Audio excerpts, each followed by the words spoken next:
Welcome to the Fangled Cast, brought to you by Fangled Technologies, where we help you convert every person your company touches into a voracious advocate for your brand. And I want to welcome everybody back to the Fangled Cast with our guest today, Ron Tite from Church and State.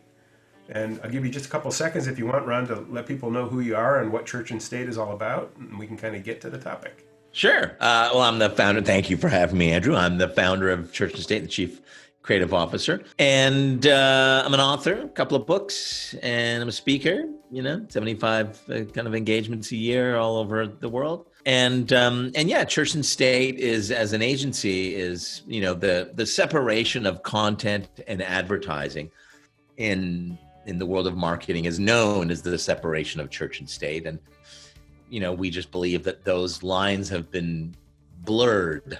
And so there are no, the church and state have been unified. So it is church and state with a plus sign representing the and, just to signify that, the worlds that used to be kept separate, religiously kept separate, are no longer. They are now unified. And we have clients ranging from very large clients like Walmart and DoorDash and Microsoft and Scouts and people like that, and some smaller clients and stuff as well. But and we're located in Toronto.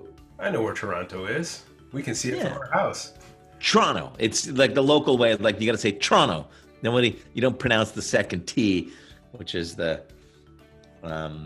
if you remember that Ben Affleck movie of rescuing the hostages from Iran, sure. That's what they teach him, right? Like if you want to sound like you're from Toronto, you don't actually say Toronto, you say Toronto. It's like here in the States when people are talking about New Orleans, or they're exactly. Go to San Francisco and call the town Frisco and see what kind of reaction you get.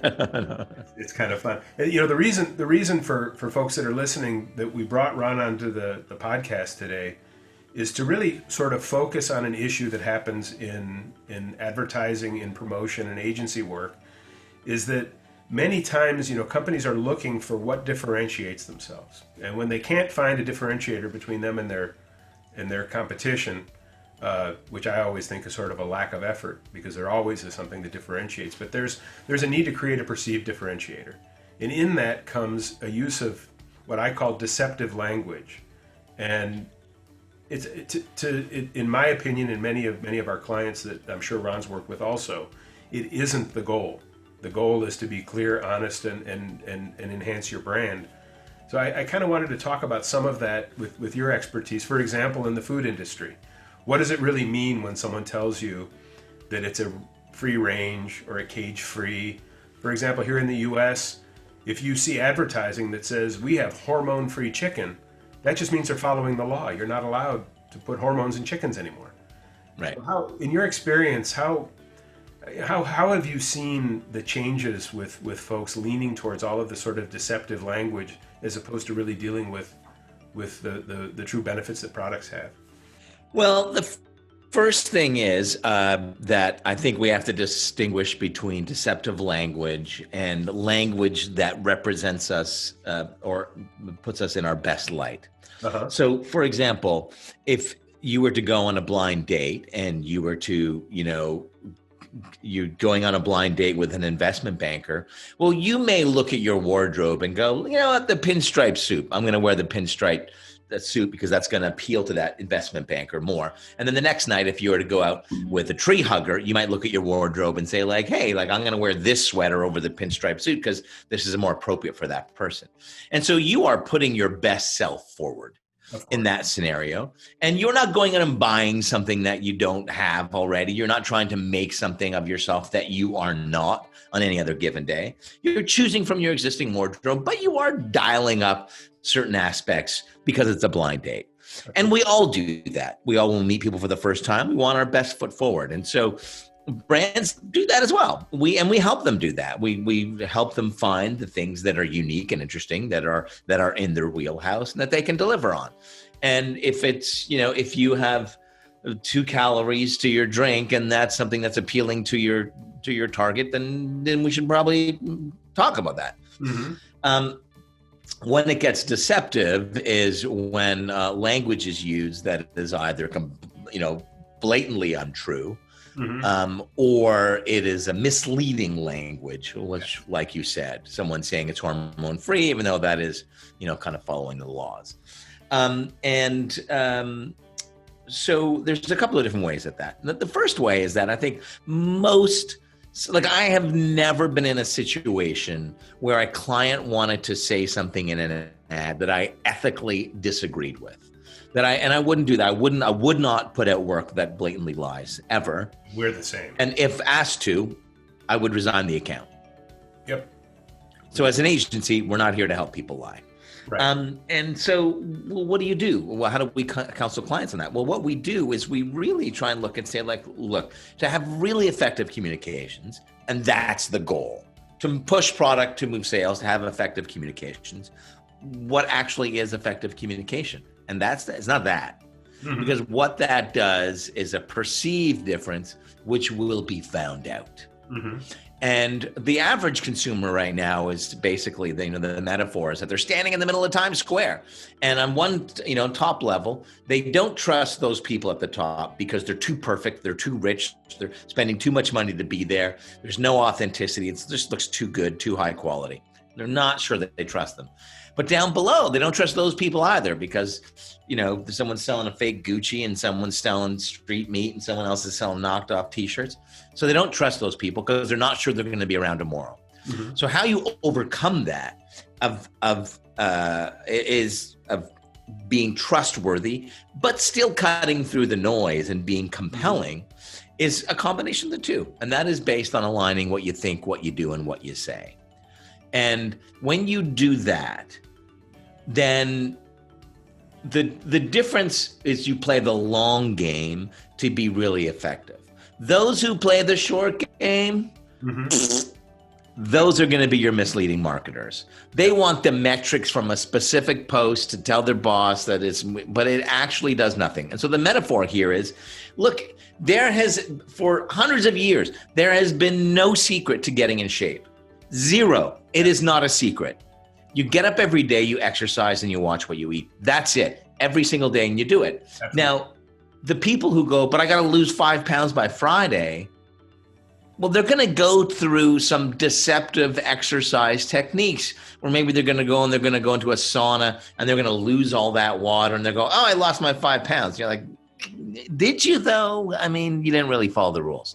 Yep. So I think, marketing can be said that a lot for that a consistent and continuous and constant message that is grounded in the purpose of the organization and is reinforced and defined by the actions you actually take to contribute to that belief. Yeah, I joke with clients all the time because I won't take on anyone that wants to be deceptive. And deceptive for me, there's a fine line. But I joke about insomnia theater, the stuff they advertise on TV when everybody else is asleep, where supplements that will do things that there's no proof that they do. My favorite is companies that have a product that's just a generic product, but they come up with a name for it that's different. It's not a hair dye, it's a hair coloring system. Yeah. And things like that exaggerate. I find it fascinating. There's an awful product for scraping calluses off your feet. They have the exclusive, I think it's like the epidermis vacuum or some. They created a name for a thing that sucks fragments that have been ground off your feet. Wow. And I look at that kind of stuff and I wonder about the consumer who listens to that and believes, oh, well, I was going to buy some hair dye, but they've got a hair system. That's where I'm going to go. And to me, that's that stuff that's in that gray area between flat out lying and creativity and transparency. It's when you go to, for example, Costco, they have products that are Kirkland brand that are made on the exact same production line as the one that has all the advertising and the promotion. And somewhere in between there's enough advertising and clever marketing to get you to buy the brand one because it's perceived better.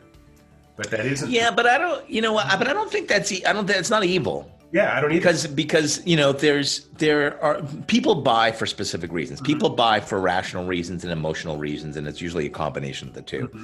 So the person who is buying the Kirkland probably knows the same thing, right? Yep. That they know, and what they're getting out of that, the emotions that they're getting out of that rational purchase is, I'm the smart one. Yep. I'm smart because I'm buying the same thing that you're buying, and I'm only spending $2, and I'm spending $2 less, and yada, yada, all that kind of stuff, right? So it inflates their tires just as much as the branded version of whatever that Kirkland cereal or whatever is, that some people go, no, I work hard. I want ongoing proof to myself that if I want the branded one, I'll buy the branded one. And there's an incredible freedom that comes with buying that and not looking at the price and not being value conscious. And I'm sure I'm one of those people. And my wife and I are completely different. I'm just going to default to the higher price one because I'm sure the quality might be there. The reality is, of course, it rarely is. But I get a sense of freedom out of making purchases that way. I don't want to do the research. Yeah. So again, it's not evil. Yeah. But it is right for appropriate targets. I think what the consumer doesn't know is that there are words that have legal protections. Like, for example, if you say something is organic, you have to have organic certificate. What they don't know is that there's a variety of different levels of organic, and you don't know which is which. I think the most consumer issues that come with believing things has to be in the cosmetics world. For example, what does it actually mean when you're buying something that is clean, pure, and natural? It means nothing. Right. And I joke about it when someone says, well, I'm going to use this product because it's clean and pure and natural. And I go, you know what? My dog leaves pure and natural in the yard, but I don't recommend it for makeup. Yeah. So, when you're working on campaigns, how often do you reach into sort of that pool of the unregulated words that can describe a product but may not really be, I mean, there's no way to back it up, all natural. What does it mean? Yeah, it's rare for us to kind of have those debates, but we wouldn't, do anything that would deceive the consumer because we just think you got to be in it for the long haul. You just do. And if you're going to play with the language because you want that short-term victory, it's going to bite you in the butt at some point, and you are betting the future of your brand that somebody else is going to work on. So your CMO, that's going to join the company in 2 years, they're going to pay for what you're doing right now. And through the whole thing, I mean, there's two things with the Insomnia Theater, all that. People go like, well, marketing is evil, and it's doing all these things, it's saying all this stuff at 2 a.m. I'm like, that's not marketing. No, that's just shit. Yeah. And don't try it. It's like you don't look up to and identify a professional basketball player as the same person who's playing in the streets. You just don't. Yep. And so those brands are those people behind those making those 100%. Of course they are. Are they sophisticated marketers that we should identify? No. Go to a big sophisticated brand. Now, if you want to cut up what Coca-Cola is doing, and go for it. But it's the real marketers. It is the professional marketers, the sophisticated marketers. They just don't do that crap. Yep. Now, what's interesting is for those late night theater and the call nows and like all that shit. It's not that it doesn't work. To your point, there is an aspect there of people who want some of that stuff, and they fall prey to that language. A lot of people who fall prey to that. A lot of people. Yep. And it's not that it doesn't work. That's not what I'm saying. What I'm saying is, if you do that, then you're that guy. You're that guy that you clearly aren't a good marketer if that's what you have to do. If you're shaving points here and there and using horrible language and deceiving people and everything, that's not marketing, it's theft. Mm-hmm. And, if we can say that, like, hey, there are some members of the clergy who weren't all that, but that means you don't just paint everybody with the same brush. Exactly. The argument that I keep getting in arguments, and fun arguments, not vicious. Yeah. You get in a networking meeting and people go, well, this is, the time of COVID. Nobody wants to be sold. And I go, people love to be sold. They don't like to be pressured. They don't like to be conned. They don't like to be misled. But to be sold means that somebody met you, dug in and with care and kindness to know what your problems and challenges are, and offered you a solution you're willing to pay for to resolve those problems. That's what sales is. And in sales, if someone in that process isn't enjoying it, you're not doing it right. It's kind of like romance. If two people are involved in a romance and they're not both enjoying it, so one of them's not doing it right. Yeah. So it's the same This for me is an amazing topic, because and for those who read my book will know, I rally against what I call the pitch slap. Yes. Which, right, and I think one of the biggest guilty parties of the pitch slap is the cold call. And I will, until I'm blue in the face, will argue the point that cold calls are not only horrible selling, but they are this extreme example of somebody who's taking who playing the short game. Yep. And so whenever I talk to salespeople, the only thing they'll say in defense of cold calling is, no, you don't understand. It works. I get X dollars of business from it. And I always say, that is an incomplete analysis. Absolutely. Because what you're not telling me is how many people you've ticked off. Yeah. The innocent bystanders of you reaching out with, by the way, zero information. Yep. Like zero in research. You go back on this, because this is a story when I was first cutting my teeth in sales. My first sales job was in a nonprofit raising money. So I was selling a handshake. Yeah. I was getting people to give me money for a handshake and a certificate of thank you. Yeah. And they said to me, it's a numbers game. And the guy told me the story of the insurance salesman. First day on the job, he calls his first customer, and the customer says, I'm not interested. He goes, thank you, I just made $10. What do you mean you made $10? Well, they told me 1 in 10 would buy from me, and I make $100 when I make a sale, so thanks for the $10. And it got into a conversation, and the guy then bought insurance. And I called BS on that from day one. Yeah. Because usually a no immediately goes click. There isn't an opportunity to do that, and it's encouraging bad behavior. That practice makes perfect is nonsense. Perfect practice makes perfect. Yeah. Regular practice just makes permanent. Yeah. Warm calls, which we talk about, are when the marketing team is able to create demand in the market, that when you're talking to somebody, they're interested. There's already a beginning. And today with the internet, 80% of the sales process in most retail cases are happening before the person walks in the store, because they've done their research. We have access to all the information. Yeah. Cold calls are becoming less and less. If teams that are thinking that that's going to be their success are going to have a hard time hiring, training, maintaining, or even keeping people on their staff. Yeah. Here's been told F off a few times. Yeah, and here's what I'll say to them is, okay, you show me the data. Yeah. You show me the data that says X% of B2B decision makers prefer to choose suppliers by answering random cold calls. Tell me that number. What is that number? And nobody has that number. No. Because it doesn't exist. It would be 0% of people prefer to shop that way. Zero. So I just keep saying that, like, all you salespeople, just keep lining up and defending the practice. Show me the person who's defending your practice of sales by saying, no, you don't understand. I prefer to buy this way. Because nobody is saying that. Yep. I love your expression. I've never heard that before, being pitch slapped. I think it's a pitch slap, right? It's brilliant.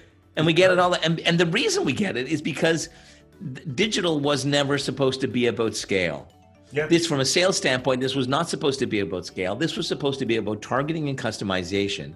And we were, as a traditional guy, I was writing TV spots for years, and all the digital people coming in would say, just you wait, because we're going to be able to create an ad for an individual person, deliver it exactly where he or she wants it delivered, specifically about the product they desperately need at that moment and in that time.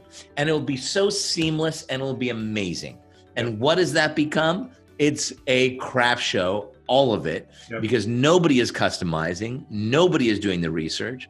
What they took from it is, oh, I can scale this beautifully. I can put out 5 million messages, and I don't care if there's 4.5 million innocent bystanders, because 0.06% of people are going to respond to this. And if I get that equates to this amount of conversion. I'm going to make this profit. I don't care of how many people I need to speak to in order to get my $10. Yeah. And that is the problem with digital sales right now. Yeah. And also, people are getting truly creeped out to their core when all of a sudden something shows up on the screen that relates to them that they had talked about. I hear it all the time. I'm wondering if my Amazon device is listening to me because I was talking about tent poles, and all of a sudden I've got ads for tents and things like that. It has a negative. Yeah, the retargeting where somebody goes in and looks at a pair of shoes and the pair of shoes follow them around the internet, everywhere they go.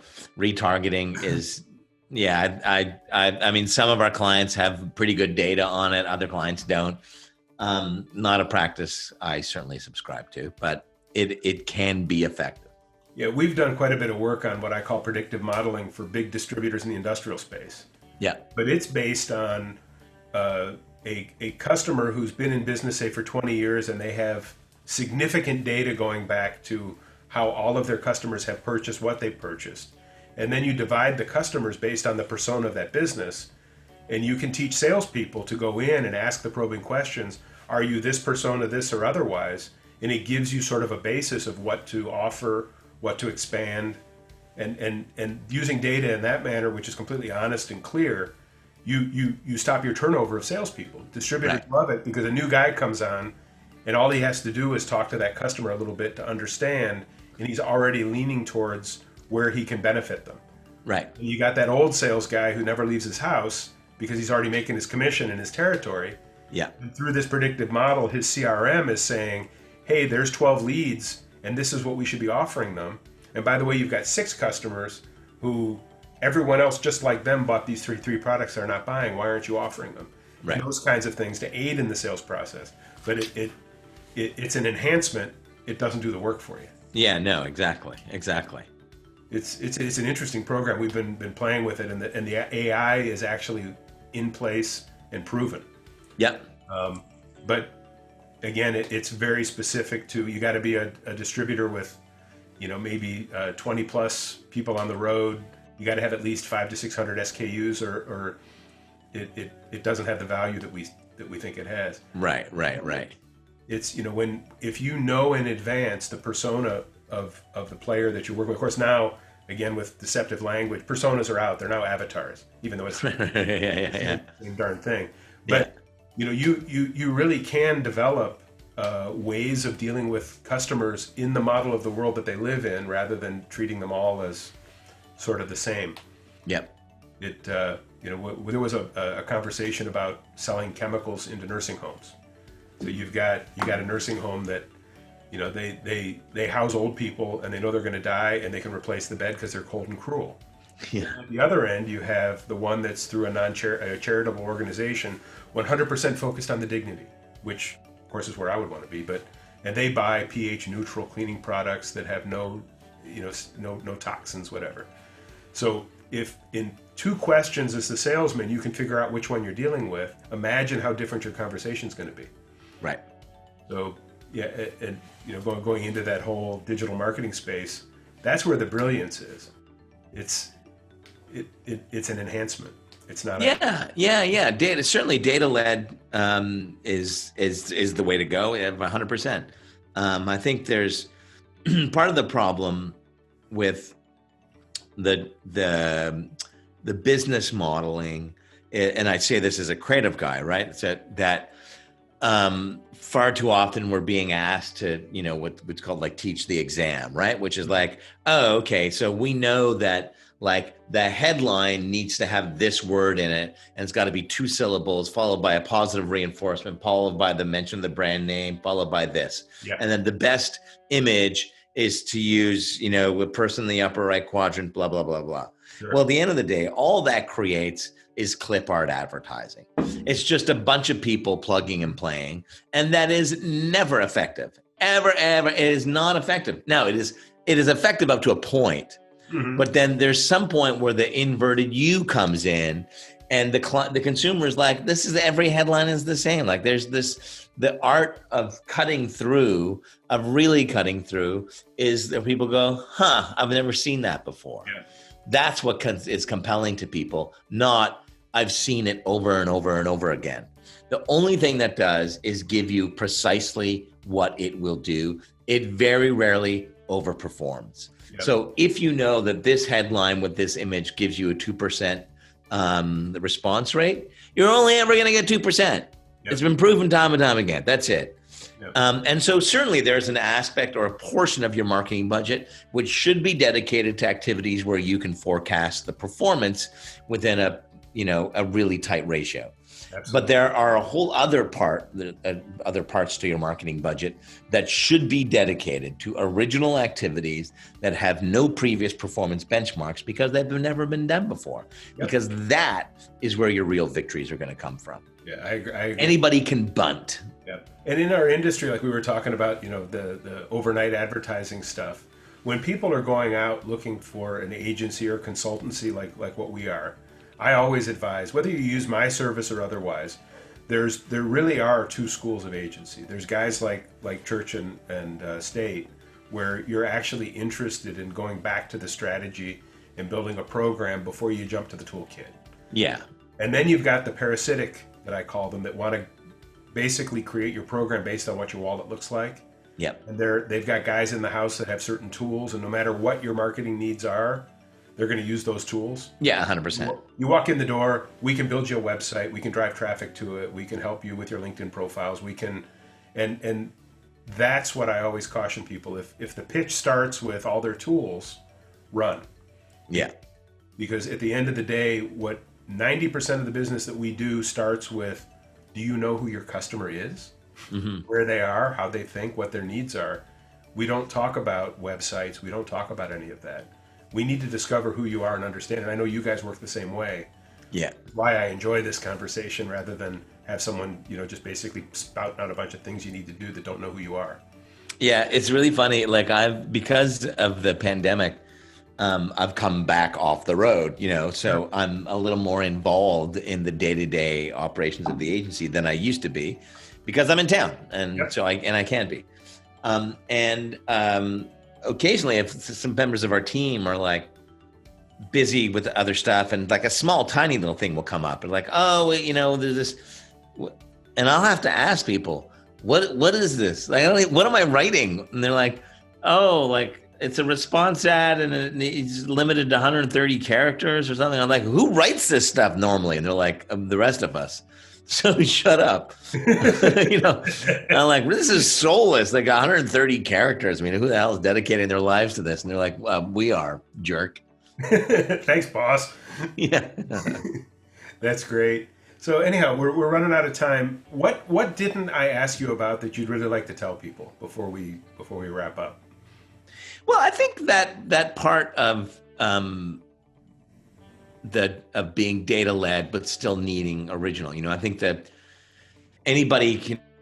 You're going to make a lot of money off the print, right? You're going to print something. You're going to sell it at IKEA. You're going to sell 4 million of them, and that's great. You should do that. But at some point, you need to invest in an original because the print without a great original is useless. So until we start putting it on the assembly line and knowing that we've got to, track a certain performance and that's going to give us a certain expectation and certain results, that piece has to be an amazing original. And that it has to be unique thought. It has to be an original execution. It has to be an original and compelling insight and all that stuff. The $2,